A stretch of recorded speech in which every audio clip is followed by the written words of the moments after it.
Can you hear me now? Si nada más hablas de rap, es como un género musical, es una manera de hacer las cosas, es una herramienta, ¿no? Y el hip hop engloba muchas más cosas, engloba un background filosófico, un background comunitario, un background que incluye todos los elementos de la cultura hip hop, que son súper importantes. Es hablar de emprendimiento, es hablar también de tu manera de hablar, de tu manera de vestir, es una identidad. Es algo mucho más profundo y me parece súper importante intentar rescatarlo. No es que tenga que ser a fuerzas que todo el mundo tenga que decir que es hip hop, ¿no? Pero sí, yo recomiendo ampliamente en que exploren la cultura hip hop porque es mucho más profunda, da muchas más herramientas y es una manera de que progresemos, sin duda. Es mucho más que solo hacer rap y decir que sería igual hacer rap, reggae, punk, lo que sea, que también tienen sus delicias y también son maravillosos, pero creo que se están perdiendo de mucho, ¿no? De quien no se haya animado a explorar este universo del rap como parte de algo más grande que es el hip hop. Pero hay que hacer más, ¿no? Y hay que honrar y respetar también la historia, porque el hip hop no es nada más como una forma, es un fondo también. Es muy curioso porque desde el principio yo fui muy interesada en lo que había detrás de lo que yo iba a hacer, entonces desde muy joven, además, muy loco porque cuando teníamos menos información a la mano, buscábamos más y nos informábamos más. Ahora que todo está a un clic de distancia, creo que la gente se preocupa menos en buscar, ¿no? Ya como que se normalizó que todo está ahí, entonces ni lo busco, ¿no? Entonces yo sí lo hacía y entonces fue como me enamoré de la cultura hip hop mucho más allá de solo el rap. Y cuando me di cuenta que había tanta historia detrás, tantas luchas detrás, ¿no? Tantas cosas en común entre los distintos países donde se vivía y se sigue viviendo el hip hop, que me pareció súper importante establecer un manifiesto junto con mi crew en nuestro primer disco, que salió en 2000, o sea, esa canción se hizo en 2003. Ya, o sea, eso ya son 6 años después de que yo empecé a rapear, ¿no?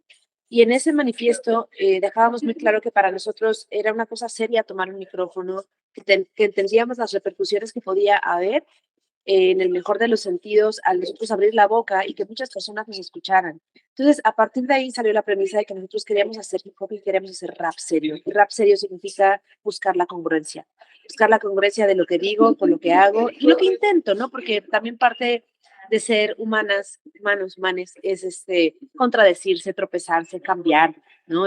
Mutar, se vale, pero mientras que detrás hubiera esta intención de aportar, de unir, de hacer comunidad, de repensar nuestras historias, de resignificarlas, eh, de no quedarnos con todo lo que nos dicen. Eso se estableció desde 2003 para mí de manera explícita ya en una canción. Para mí Magisterio ha sido crucial en mi crecimiento, en mi desarrollo, porque mi diálogo con Bante es un gran aliado.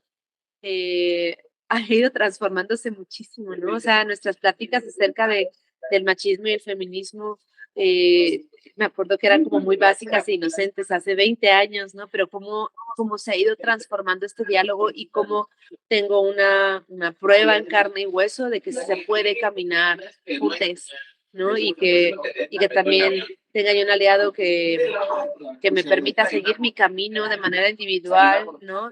Y que además decida abrazar y aprender de los procesos feministas en los que yo me he visto involucrada. Eso ha sido como maravilloso.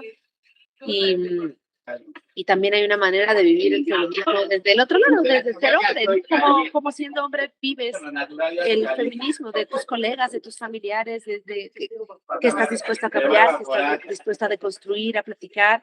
Y bueno, ha sido posible, ¿no? Ha sido posible y entonces magisterio se convierte todavía en algo, en otra raíz más importante, porque para mí es la prueba, ¿no? En carne propia de que se puede tener aliados, ¿no? Que se puede tener aliados.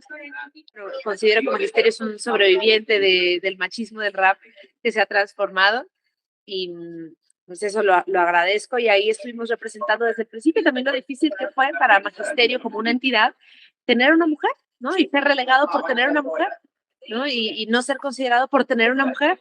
y lo difícil que fue también expresar para mí ser mujer.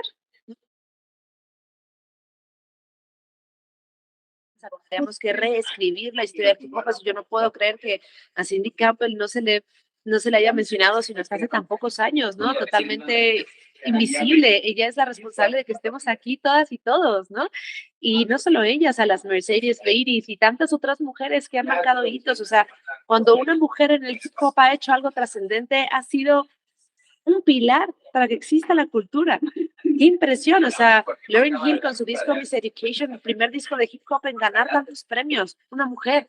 Y así te lo puedo repetir 1000 veces. ¿Y por qué no se ha visibilizado? ¿Por qué no se ha nombrado? Entonces, definitivamente creo que tendríamos que dedicarnos absolutamente a poner la balanza en su lugar y reconocer, y no nada más a estas grandes pioneras que ya sería innegable y ya sería una grosería no nombrarlas, sino a todas las mujeres de nuestros países, me refiero a nuestros países latinoamericanos o cualquier país del mundo, me considero una habitante de la Vía Yala y siempre hablo por toda Latinoamérica, a reconocer lo que ha pasado también en nuestros países, ¿no? Y a incluirnos. O sea, no sé, ahora hubo una celebración y me da pena decirlo tal cual, pero es que el Faro de Oriente, un cipher para celebrar los 50 años del hip hop y no había una sola mujer, ¿no? Dentro de quienes estaban como figurando ahí como los personajes en el flyer. Y entonces, claro, como mujer rapera, ¿por qué me voy a ir a escribir a un flyer que no me representa, donde el premio es hacer una canción con un hombre que no sé si me intimida o, ¿sabes? Es como, ¿por qué no estamos ahí? Entonces, bueno, nosotras también, desde nuestra trinchera, y hablo de nosotras en un sentido súper amplio, no solo a mi crew, no solo a Sello Jueves, sino nosotras, las mujeres raperas de Latinoamérica, de Latinoamérica, nos hemos dedicado a nombrarnos. O sea, rimas femeninas en el 2006 no había de otra. Teníamos que hacer nuestros propios espacios e invitarnos entre nosotras porque nadie más lo hacía. Entonces fue una cuestión de supervivencia absoluta. Mujeres Trabajando cambió un poco más, no ya más que solo invitarnos en Mujeres Trabajando, que fue a partir de 2008, ya empezamos a editar discos, bueno, editamos uno formalmente, tratando de incluirnos a las más posibles, representar desde Brogy, mexicana en Estados Unidos, hasta Oaxaca, Mare, pasando por Guadalajara, Monterrey, Puebla, Sonora, o sea, realmente buscamos una amplia representación sabiendo que cada una de estas mujeres desde su propio núcleo iba a hacer más cosas, ¿no? Entonces, en ese sentido, pues también ya hubo otro sentido de comunidad, pero creo que lo más bonito vino después, cuando empezamos a tomar ya, a pensar más en feminismo como tal, y empezamos a entender, o por lo menos yo empecé a entender que la confluencia de generaciones, o sea, como hacer proyectos intergeneracionales de mujeres, era lo que nos iba a fortalecer y que nos iba a hacer como tener una relación mucho más horizontal, y para mí ha sido importantísimo poder tener esta convivencia y aprendizaje que recibo de las generaciones posteriores a la mía. Eso para mí ha sido crucial, ¿no? Crucial para atreverme a decir y hacer ciertas cosas, para entender lo que está pasando ahora y también para hacer el intercambio. Yo desde mi punto de vista y siempre intento ser muy respetuosa, pero también decir, mira, mi experiencia me ha dictado esto, te puedo dar este consejo. Entonces, creo que esa ha sido como la manera más hermosa que he podido abrazar a la comunidad, y actualmente con Sello Jueves dando un paso más allá, profesionalizarlo y también llevarlo como a términos no solo informales de crew, que también es muy bonito, pero en términos formales de tener un contrato, de tener como una equidad en cuanto a las herramientas y posibilidades que tenemos todas, sin importar cuánto tiempo llevemos haciendo hip hop. O sea, todas las chicas que están firmando en Sello Jueves Hip Hop están teniendo acercamiento a cómo tener todas estas herramientas, igual que las que tenemos 27 años trabajando. Mira, sí, le dimos meses de investigación sin contar, se fueron como 2 meses de investigación como más formal, sin contar que ya veníamos un rato largo escuchando mucho folclore colombiano, sobre todo, ¿no? Porque pues lo mexicano del disco es que ya estaba, o sea, ¿no?